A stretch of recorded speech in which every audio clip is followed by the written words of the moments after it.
And so today I'm announcing that I will not be seeking re-election, and that my term as Prime Minister will conclude no later than the 7th of February. This has been the most fulfilling 5.5 years of my life, but it has also had its challenges.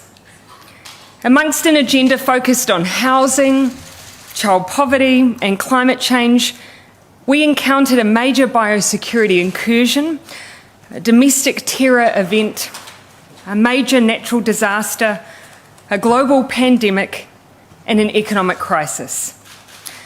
The decisions that have had to be made have been continual and they have been weighty. But I'm not leaving because it was hard. Had that been the case, I probably would have departed 2 months into the job.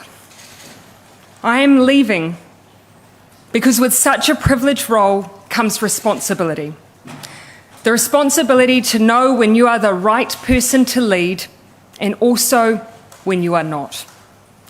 I know what this job takes, and I know that I no longer have enough in the tank to do it justice. It's that simple.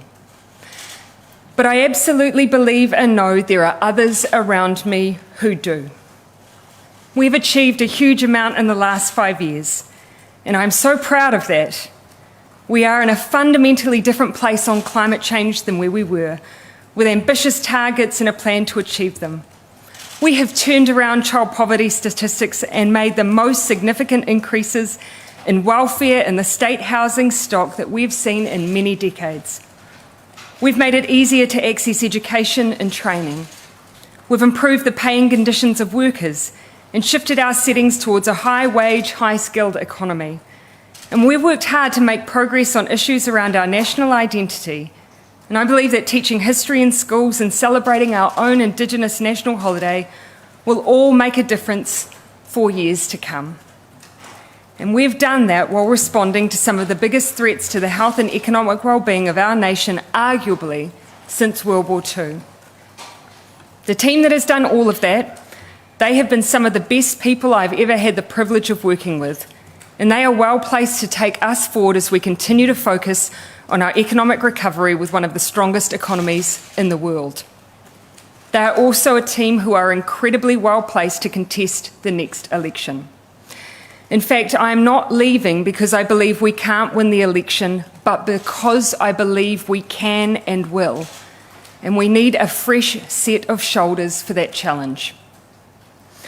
I know there will be much discussion in the aftermath of this decision as to what the so-called real reason was. I can tell you that what I'm sharing today is it. The only interesting angle that you will find is that after going on 6 years of some big challenges, I am human. Politicians are human. We give all that we can for as long as we can, and then it's time. And for me, it's time. I intend to remain a member for Mount Albert through till April. This will give me a bit of time in the electorate before I depart and also spare them and the country a by-election. Beyond that, I have no plan, no next steps.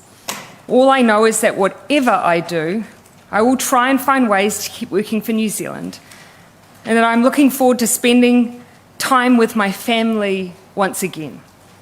Arguably, they're the ones that have sacrificed the most out of all of us. And so to Neve, Mum is looking forward to being there when you start school this year. And to Clark, let's finally get married. As for the next Labour leader, the caucus has 7 days to ascertain whether one individual holds more than 2/3 of the caucus support. Caucus has agreed today that a vote will occur in 3 days' time, on Sunday, the 22nd of January. If a leader is successfully elected, I will issue my resignation soon after to the Governor-General, and a new Prime Minister will be sworn in. If no one is able to garner this level of support within caucus, the leadership contest will go to the wider membership. My opportunity to thank the many people I need to will likely come in April when I depart Parliament, 15 years after having been sworn in. Till then, I see my role to help the Labour Party, who I consider to be my family, navigate this next phase, and then to leave the next colleague who takes on this role all the space they need to make their mark. For my part, I want to finish with a simple thank you to New Zealanders for giving me this opportunity to serve and to take on what has and will always be the greatest role of my life. I hope in return, I leave behind a belief that you can be kind but strong, empathetic but decisive, optimistic but focused, that you can be your own kind of leader, one that knows when it's time to go.